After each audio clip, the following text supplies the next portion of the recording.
is Rose, and my father, Clinton Goldie Scott Sr. Um, we were born in Jamaica. He is my dad, married to my mom, parents of 8 of us, 8 children, and I'm the youngest of 8. And my father, my parents were just incredible, wonderful people, but this is about my dad, who was a blessing to me, a blessing to my siblings, was a provider, was a disciplinarian. He was strict, he was tough, but he was loving and he was a godly man.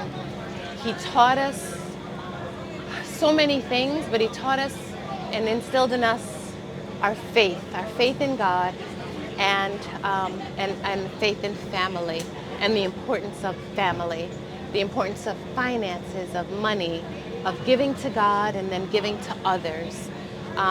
So we came to this country when I was 4, and we lived, my dad was a farmer and raised on a farm in Torrington, and we raised our chickens and cows, turkeys and goats, and he had a huge garden. And what we would do is we would have to tend the garden and tend the animals.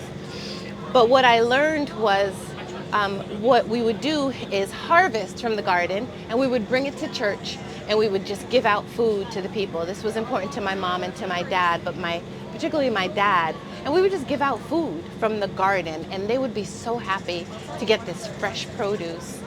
And there were times at Christmas we didn't get a lot for Christmas, but what my parents again would do, my dad, would be to give to other people, and they would tell us, and we could be kind of hurt, I'm not gonna lie, because we wouldn't get a lot for Christmas.